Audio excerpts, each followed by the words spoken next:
Hello, my name's Chris Ward. I'm an applications engineer with Fenner Drives. Today we're going to go through an installation of PowerTwist drive. During the installation, my colleague Brad Tucker, who is also an applications engineer with Fenner Drives, may be asking me questions.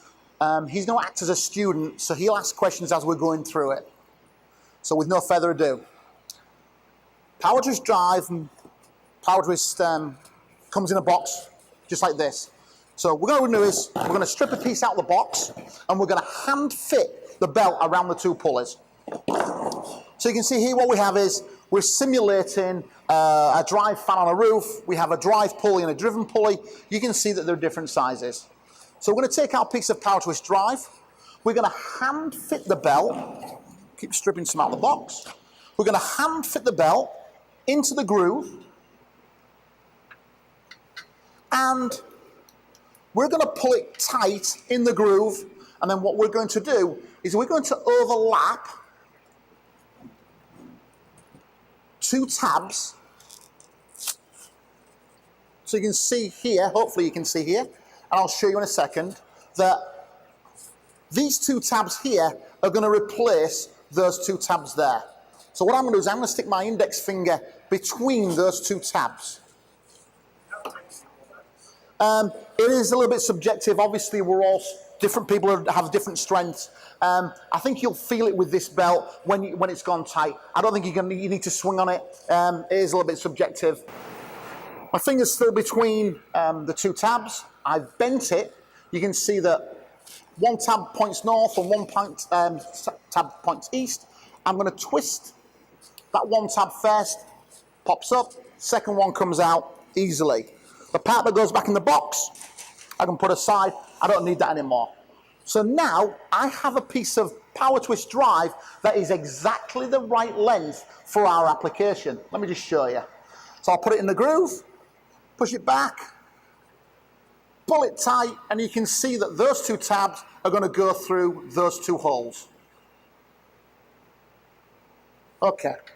So in the past, we have told you that you have to count every one of those links.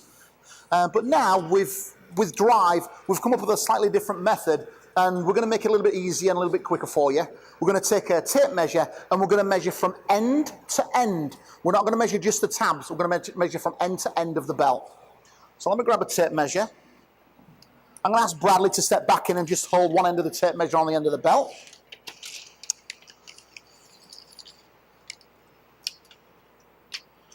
And we'll pull it tight, and I'm getting 76 and a half links, 76 and a half inches. And I'll show you it, it's upside down, 76 and a half inches. Now, from that, with that piece of information, we go to our installation instructions, and on the very first page, we're using an A-section belt, and it'll say, for a length in inches, and we said we had 76, it goes from 63.2 to 80.3. And obviously 76 and a half is right in the center of there. So what it's telling me is I have to remove 4 links to get the correct tension. Now, people say, well, wouldn't that be tight enough as it is there? Absolutely not. It's only as tight as we can physically pull it. And that's certainly not enough tension for a frictional drive like this to function correctly. So I'm going to go to the end of the belt, and I'm going to remove 4 links because that's what our instructions told me to do. There's our 4 links out. So now I can assemble the belt. We have access to the pulleys, so I can assemble it off. In some applications, we may need to do this over the shafts or actually on the piece of equipment. That's easily done as well. So how it goes back together is one tab goes through the 2 holes, first tab through the 2 holes and twist. The second tab has to go through that second hole. So what I'm going to do is I'm going to pull down with my right hand, I'm going to twist that tab with my thumb. That makes it easy enough where I can then just put over the top. So now the belt's been put back together. As you can see, it's inside out. It's not going to work inside out, so we turn the belt the right way around.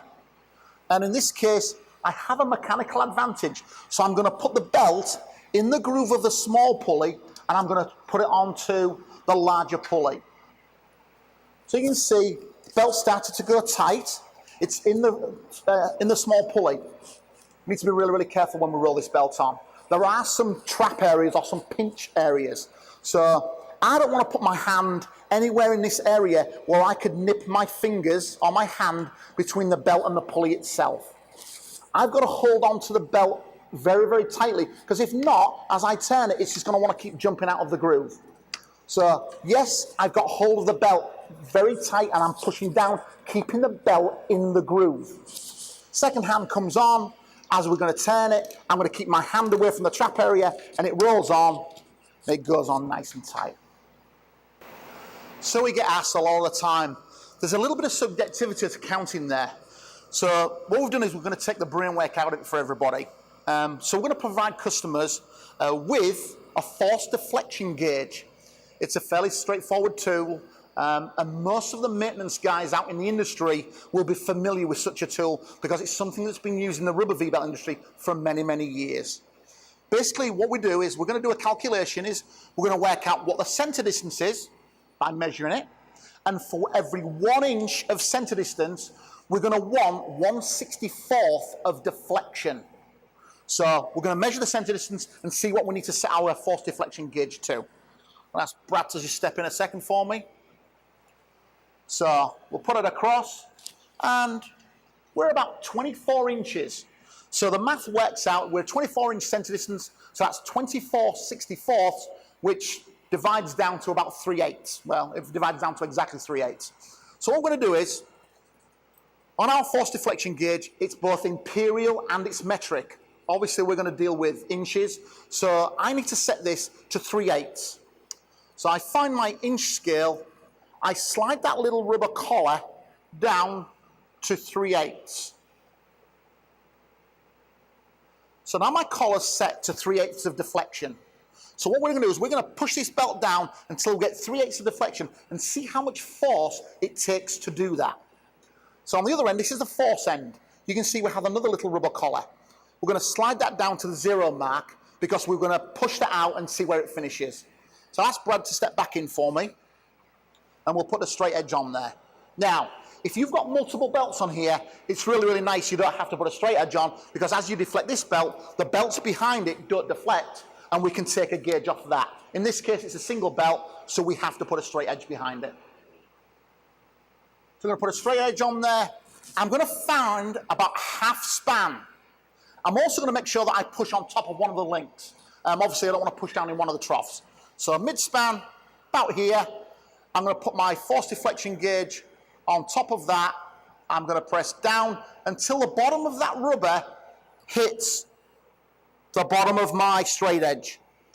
Thank you very much. And then what we'll do is going to read off how much force we've actually got. And it looks like we're about 5 pounds. So from that, I need to go back to my installation instructions. And on the second page, it gives force deflection guidelines. For an A-section belt, it's a brand new belt. It says that I should have 4 to 5 pounds of force. And obviously the center distance determines how much deflection. So you can see we're about right. Now, if this was a belt that had already ran in, the force deflection is a little bit different. So we would, if you look at the gauge, it says a belt during operation. It says we would need to put 3 pounds on there. The reason for that is, as a brand new belt, in pulleys that may have been used before, it's going to seat itself and find what we refer to as its happy place. So will anyone be concerned about the tension in regards to bearings? Yeah, in the past, when we've put belts on, everybody believes that it goes on extremely tight. And a lot of people say, well, that's going to damage my bearings. I think what you find is the difference in tension between this and a rubber V-belt is not significant. We're going to lose a little bit of tension, even though we have seated the links with drive. It's going to elongate probably 0.5 to 1%. And you'll see the tension drop off a little bit. As the tension drops off, the end load on our bearings is certainly going to be reduced as well. So I don't see it as a concern. The force that we're putting there is fairly similar to a rubber V-belt. So the last part of installation and deinstallation is, how do we get the belt off? Can we get the belt off once it's nice and tight on there? And the answer is yes, we can. Again, there's pinch areas here where we need to be really, really careful that we don't trap our hands in there, and it's fairly straightforward. You can push a belt, you can pull a belt. What we're trying to do is move that belt out of the groove. So I'm going to put my hand on here so that I can turn. I'm a puller, so I push my thumb against the flange, and I'm going to pull the belt towards me. As I pull the belt towards me, you can see it clears the groove, and with that it snaps off. Let's just put it back on, so we've finished with it back on. Back around the small pulley, use the mechanical advantage. You can see the position of the belt, hand out of the trap area, give it a turn, and it snaps on and goes back on. That concludes our installation for PowerTwist drive.